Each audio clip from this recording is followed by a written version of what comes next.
candidate who reminds me of the symbol of his party, the circus elephant, his head full of ivory, a long memory and no vision, and you have seen elephants being led around the circus ring. They grab the tail of the elephant in front of them.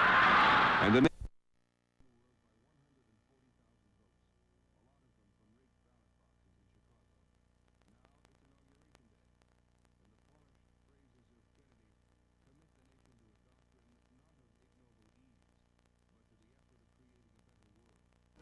I, John Fitzgerald Kennedy, do solemnly swear that you will faithfully execute the office of President of the United States. that I will faithfully execute the office of President of the United States And will, to the best of your ability, and will, to the best of my ability, preserve, protect, and defend the Constitution of the United States. preserve, protect, and defend the Constitution of the United States. So help you God. So help me God.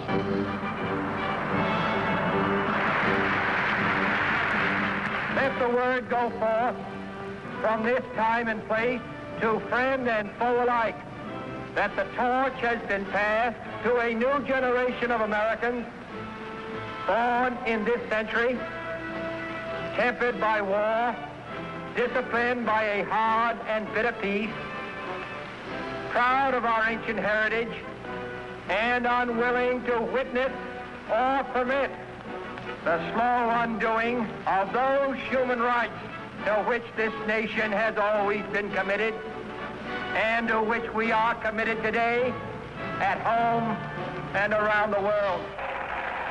All free men, wherever they may live, are citizens of Berlin. And therefore, as a free man, I take pride in the word, Ich bin ein Berliner. Make the trip to Texas. There, he had hoped to reconcile differences between two factions of the state's Democratic Party, as well as drum up political support in a state that he had barely carried back in 1960. Kennedy, in fact, had felt the visit to be so crucial to his re-election chances that he persuaded his wife, Jacqueline, to accompany him.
My name is William Cooper.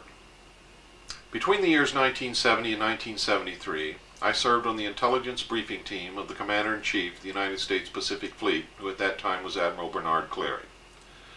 I was attached to the Office of Naval Intelligence. I had a top secret, Q, sensitive compartmentalized information, security clearance, and actually had access and the need to know almost everything that the Admiral himself, the members of his staff, and many high-level government officials. It was during this time that during the routine course of my duties, top secret documents crossed my desk that I was able to read that outlined everything happened, according to those documents, in Dallas on November the 22nd, 1963, when President John F. Kennedy was assassinated. According to these top-secret documents, the intelligence community and the national security apparatus considered John F. Kennedy to be a threat to the national security. It did not explain what this meant. It stated also that he had ordered the security establishment to prepare a plan to reveal to the American people within the following year the truth about unidentified flying objects. It also stated that he had ordered the intelligence community and the CIA specifically to cease importing and selling illegal narcotics, drugs, to the American people in order to finance their black projects. Now we know that he had ordered also the printing of real money, again, silver certificates, backed by real silver money. And we also know that that would have broken the back of the Federal Reserve. He had also threatened publicly to disband the Central Intelligence Agency and scatter it to the thousand winds. We know that he had refused to provide air support for the invasion of the Bay of Pigs. A lot of people were really angry and upset with John F. Kennedy. It's stated in those documents that the assassination pistol used was prepared, manufactured specifically by the Central Intelligence Agency for assassinations. It was electrically operated, gas-powered, and could either fire a poison dart, a small hypodermic needle, or an exploding pellet which could contain any one of several deadly poisons. These documents stated that William Greer, the driver of the president's car, a Secret Service agent, and ex-chauffeur of the Lodge family, turned in his seat and fired with this assassination pistol at point-blank range at the president's head, an exploding pellet filled with shellfish toxin, which really killed our president. President Kennedy's brain was missing. Another was substituted in its place, which showed little or no damage at all. Completely opposite of what the doctors at Parkland Hospital described. The documents that I read said that President Kennedy's body was taken out of the casket on the plane and actually arrived at Bethesda Naval Hospital a full 30 minutes before the empty casket that the public television cameras and Mrs. Kennedy accompanied. It stated that when the autopsy was performed, they found that the brain had already been severed at the spinal cord and showed little or no damage whatsoever. This has since been confirmed by independent investigators other than me.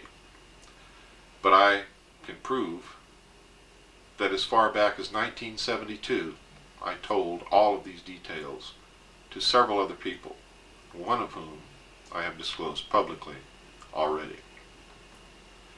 In this film you're going to see, this film narrated by a man named Lars Hansen, the film that he claims that he prepared and discovered. We really haven't gotten to the bottom of that yet. You're going to see this act, but this is a poor film. Watch closely. Keep your eyes on the driver. Remember, if you want to see who murdered a man, don't watch the man being murdered. Look around.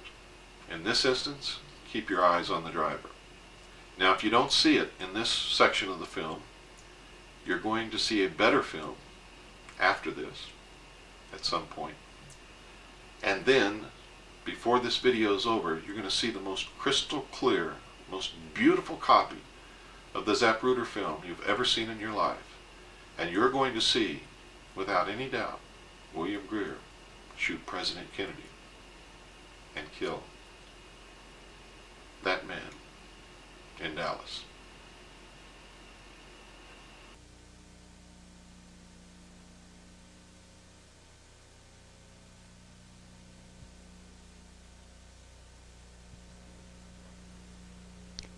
Nearly 25 years ago, the people of the United States and the world were shattered by the impact of an assassin's bullets upon the helpless, unsuspecting young President of the United States, John Fitzgerald Kennedy. The horrendous wound inflicted by those bullets has penetrated deeply into the body and soul of America, destroying the very lives of thousands and the heart and trust and political will of literally millions. In the years that have passed since this tragic event removed from the world stage perhaps one of the most promising human agents of peace and progressive political development, we have been fed one officially sanctioned lie after another, beginning with a blue ribbon cover-up commission to a castrated Senate Select Committee seeking to shed light upon an event deliberately enshrouded in deception, concealment, and outright falsehood. 25 years is long enough. It is time the truth was finally told, in the earnest hope that it will truly set us free of the murderers who pose as our protectors. What we're observing here is the motorcade in Dallas on November 22nd, 1963. As the presidential car passes behind the freeway sign, President Kennedy is struck in the throat by a bullet that was fired from the grassy knoll. As he's grasping his throat, John Connally is turning around to his right. He at that point is struck. You notice the the passenger of the car turning back to see what has happened to the president. As he turns back to the front, the driver of the car turns with his left arm over his right shoulder with a pistol and fires.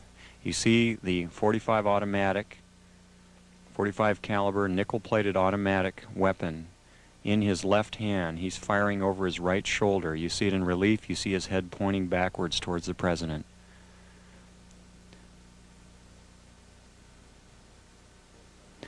In this enhanced close-up, you see the impact of the bullet upon the president. The force of the shot drives him violently backward against the back of the seat. You see Mrs. Kennedy react in horror. The ugly gaping wound, which is evident here, according to many observers at the scene, was actually created on the print. This was not the actual nature of the wound. But you notice that Mrs. Kennedy wasted no time in trying to exit the vehicle because she clearly was able to determine exactly where that shot had originated, and it was her personal bodyguard, Clint Hill, another Secret Service agent, who attempted to keep her in. What the arrow is indicating here is what appears to be the outline of a man, a hat, and his rifle. The arrow is pointing to the rifle barrel of the man in the bushes who possibly was the rifleman on the grassy knoll who fired that shot. Another view taken by another photographer. Again, you see Mrs. Kennedy trying to exit the vehicle from behind, being pushed back in by her bodyguard. Number of witnesses on the scene rushing towards the vehicle.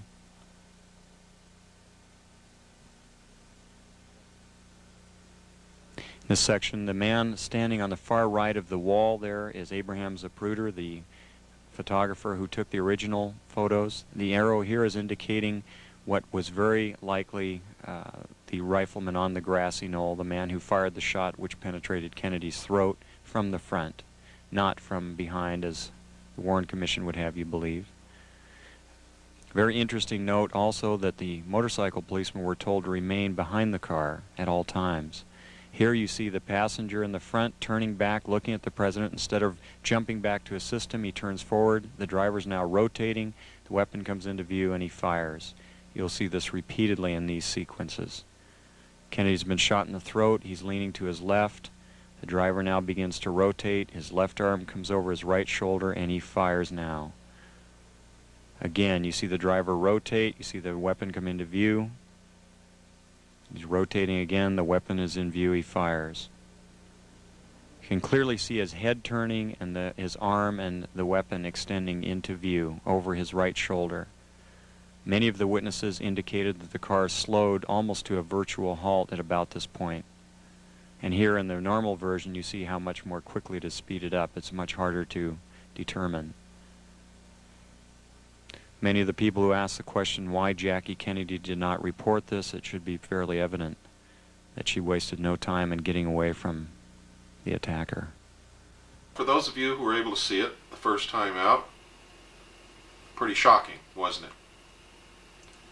I bet it changes your mind about a lot of things. And if you still have any doubts, keep watching. But first, I'm going to show you and let you hear a statement made by President Dwight David Eisenhower when he left the office of president. He tried to warn us, and we didn't listen. I think it's time to hear his warning again, and this time I think we had better listen. Longtime crowd pleaser Dwight Eisenhower is in his final year in the White House.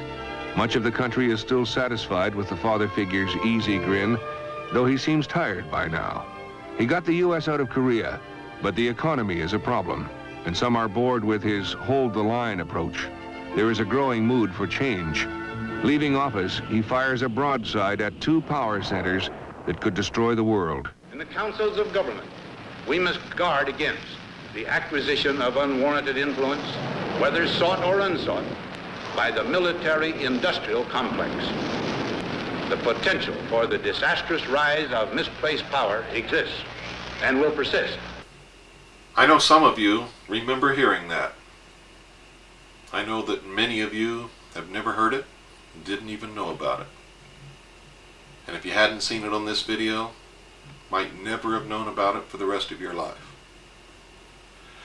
Now you're going to see another tape. We sent the original copy of Dallas Revisited that we had obtained from John Lear, and another copy that we had obtained directly from Lars Hansen, to Japan for computer analysis. The Japanese computer analyzed the film. They agreed William Greer shot President Kennedy. No doubt about it. In fact, I woke up a whole nation, and that's what I set out to do. Only it's the wrong nation. I woke up Japan. They played that tape over and over again during prime time.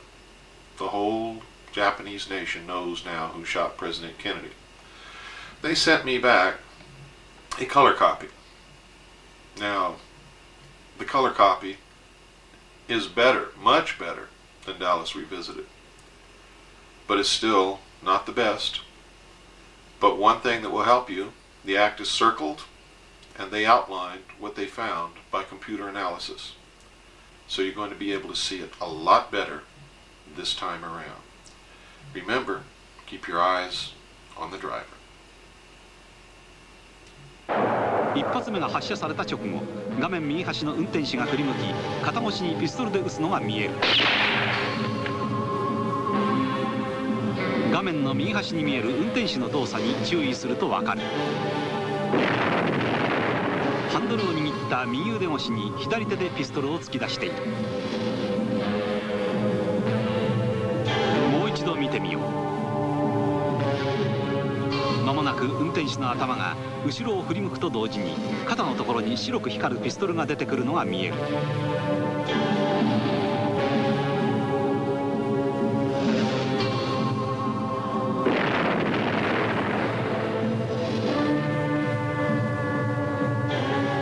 今後ろを振り向く。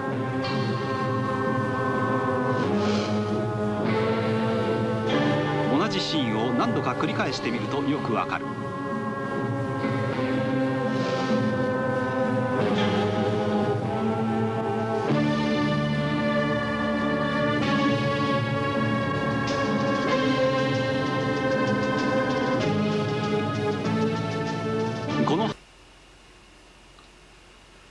Well, I know that now a lot more of you have seen it.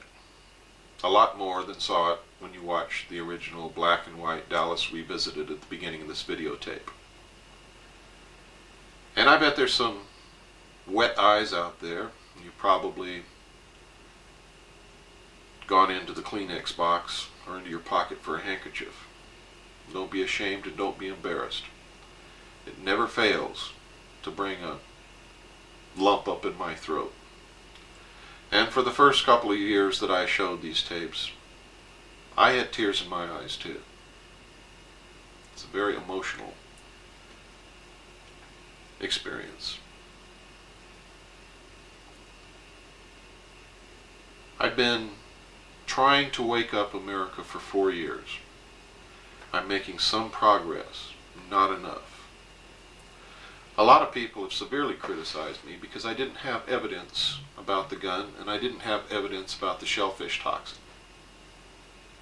fact, people told me that the CIA had never engaged in assassinations. If they had just been aware of the House Select Committee on Assassinations, which investigated this very subject and this very assassination in 1976, they would know that that's not true. For it's in the archives of the film of those hearings that we find reference to the gun, photographs of the gun, film of the gun, reference to the shellfish toxin, but still no proof of the toxin. Until we watched a show on television, on public broadcast station, one night, here recently, called Secret Intelligence. And in that film, it showed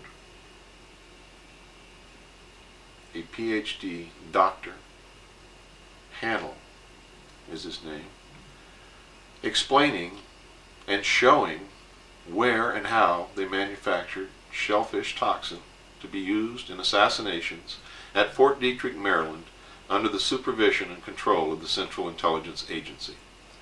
Now you're going to see those two clips. These two clips came to me originally from a research team of Colonel Keith Ranch. That's an honorary title, by the way, given by me for the outstanding work that he's done in helping us unravel this mystery and other mysteries. And Gordon Davis. Now the copies they sent us weren't too good, so we kept searching. We found better copies than that, and that's what you're going to see.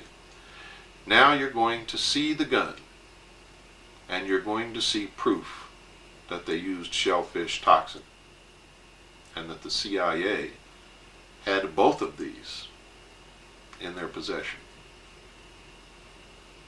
We have seen today the dark side of those activities,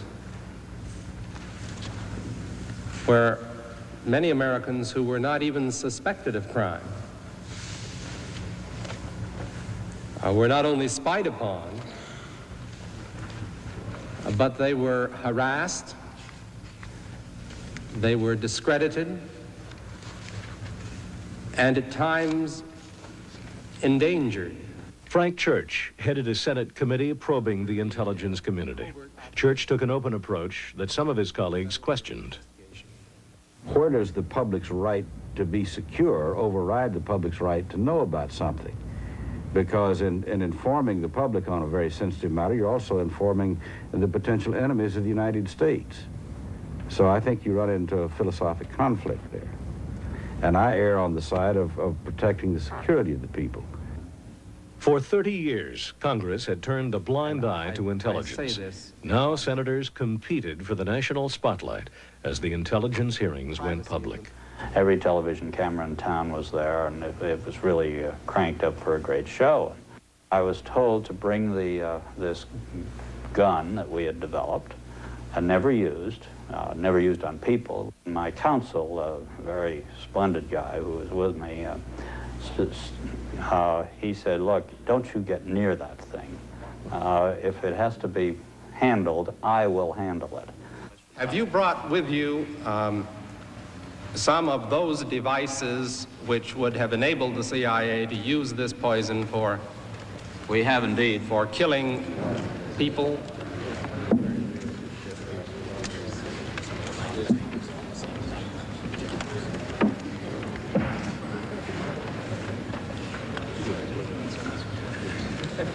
Don't point it at me. Mr. Colby was supposed to bring this gun up to Mr. Church. But seated next to him was the ranking Republican, Barry Goldwater. And Barry reached out and grabbed the gun and held it like this and got the picture that day. Because it was in every picture in the United States and maybe around the world, every front page. And the next day I confronted Goldwater. I said, Barry, did you know you were going to get your picture in the paper by taking the gun? He said, yes, I did. And I said, you took the gun away from the chairman? He said, I know I did. I said, where'd you learn that trick from? He said, Hubert Humphrey. And it worked. While senators clamored for photo opportunities, Colby devised a strategy to save his agency. If you try to hide every possible imperfection, It'll blow up in your face and you'll be worse off. Whereas if you can control it and be responsive and give them an honest feeling of what the whole thing is about, then I think you can survive one of these things. You've heard of the doctrine of plausible deniability. Yes, and I've rejected it now, Senator. I say that we cannot depend upon that anymore. So you don't find the work of this committee unwelcome? No, I do not. As I've said to the chairman, I welcome the chance to try to describe to the American people what intelligence is really about today. It is an opportunity to show how we Americans have modernized the whole concept of intelligence. Colby's decision to cooperate was unpopular with some former CIA leaders who tried to hold on to the agency's secrets. You were specifically asked about shellfish toxins and shellfish poisons. You say it's inconceivable that a secret intelligence arm of the government has to comply with all the overt orders of the government. Is that an accurate quote or not an accurate quote? Well, if it's accurate, it shouldn't have been said. Well, now looks like we're on plausible denial again, is all I could say here, Mr. Chairman. Well, you're never entirely sure because, after all, many of the people in the CIA have been trained to lie. That's their job, to spread propaganda overseas. Not that all of our propaganda are lies. In fact, most of it is an effort to reinforce the truth of what America stands for. But some of the propaganda is lies. So you're dealing with people here who have been trained to mislead when they need to. But all you can do, and all we did, was to ask as many people, as many questions as we possibly could, and when we found contradictions, to pursue those contradictions by asking yet more people. If one has in one's possession or under one's control bacteriological or chemical weapons, they can be used both defensively and offensively. And by use offensively, we mean to include killing people, is that right? Well, they have the capacity to kill people if they were used in that way.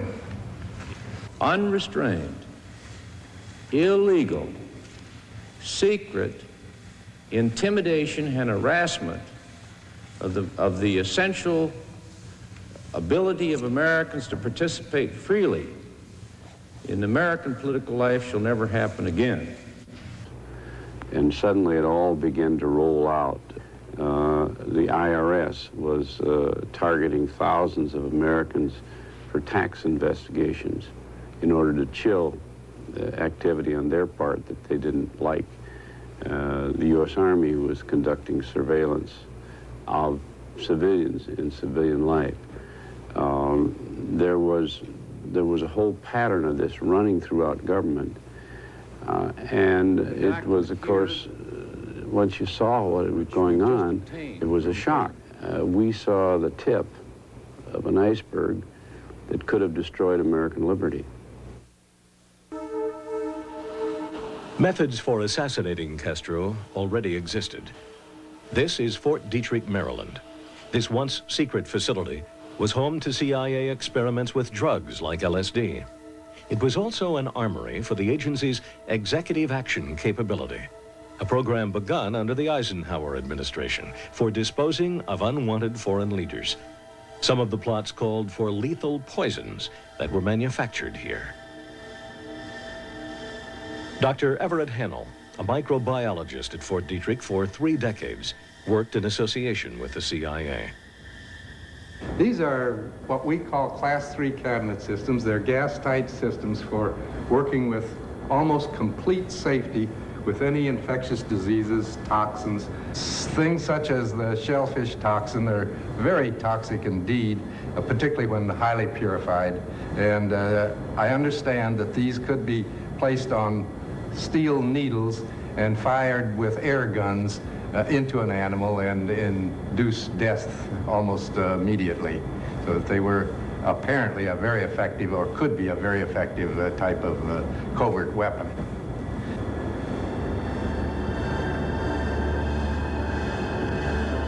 But the real targets of these deadly drugs were not animals.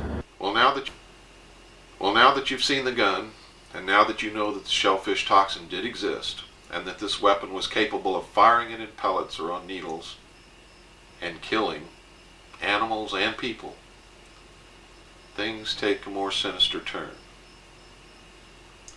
And Bill Cooper's not quite as crazy as everyone thought he was in the beginning.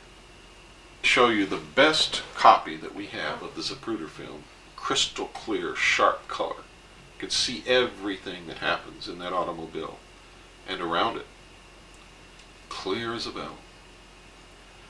Before we show you that film, though, we're going to show you a picture of Lee Harvey Oswald standing in the doorway of the school book depository building on the ground floor.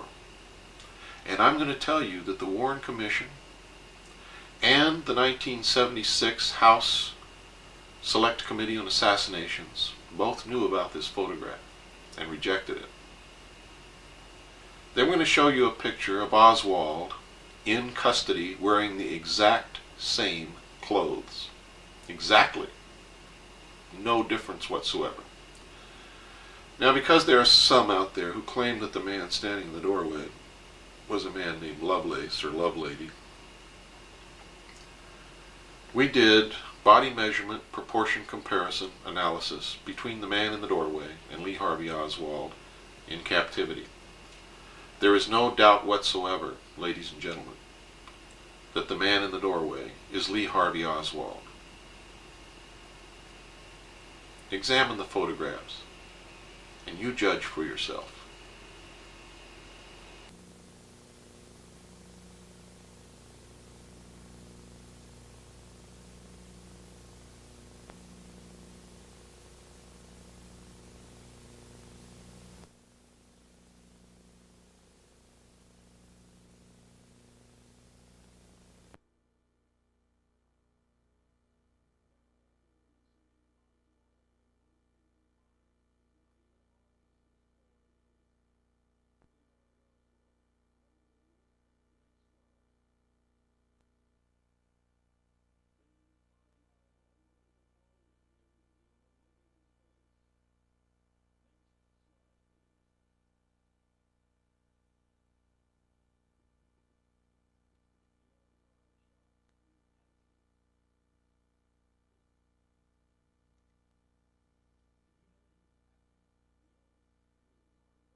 Wraps it up. The only thing you've got left to see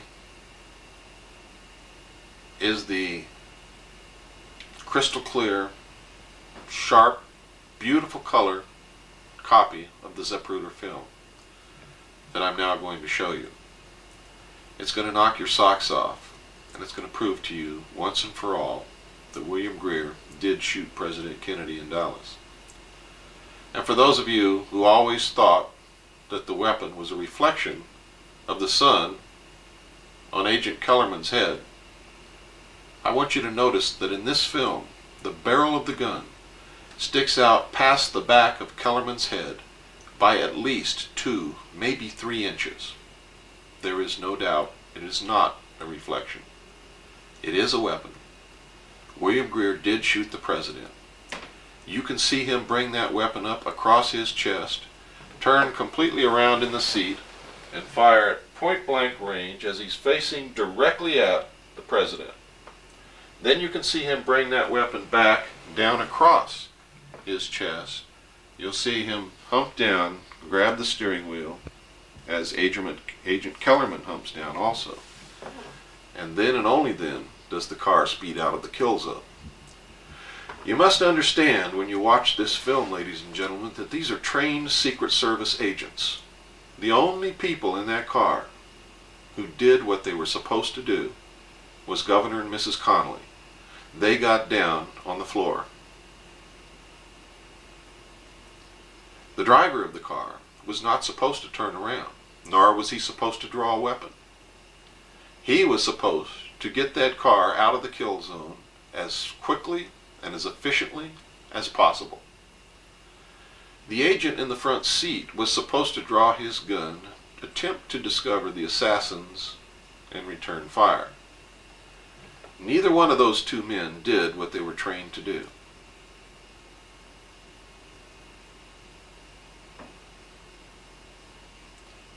Watch now with your own eyes. And remember, if you think that William Greer drew a pistol and turned around and pointed at the president because he heard shots, You also have to understand that it's the job of any other Secret Service man who sees anyone pointing a pistol at the president to shoot him on the spot. No, William Greer killed John F. Kennedy.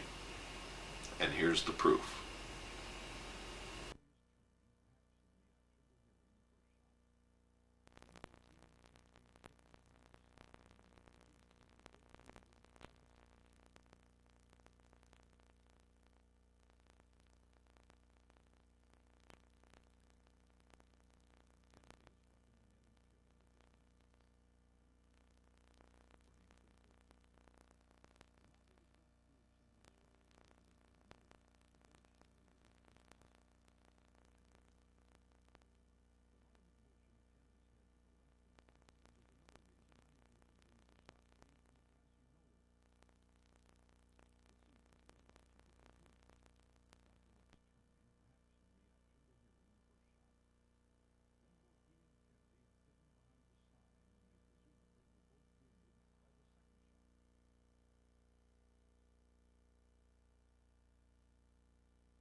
Well, I guess that really wraps it up. I hope that I have stirred you deeply. I hope that you're upset. I hope that you want answers. I hope that you send a copy of this videotape to your senators, to your congressmen, to the Supreme Court judges, to the Attorney General of the United States, to anyone else that you can think of. Please, do it. And remember, don't get sidetracked by the Asian tour of the secret government. Remember, Robert Groton, who has a bestseller out on the Kennedy assassination, and who's now trying to tell you that Kennedy was hit simultaneously from the front and the back, is one of those Agent Tour. He is the man who, with false credentials, that he was the #1 best independent photo interpretation expert in the world, was hired by the House Select Committee on Assassinations in 1976 to view the Zapruder film and tell the committee what it contained. He blatantly lied to Congress when he said that William Greer never took his hands off the wheel. Remember that. And remember this: Robert Groton is not a photo analyst, has never been a photo analyst, has never been to school on any type of photography whatsoever, has no photographic credentials at all. His resume is a complete and total lie. Wake up before you're destroyed. The New World Order is right around the corner, and the men that killed John F. Kennedy are the architects of the New World Order. Goodbye. I hope that I've educated you.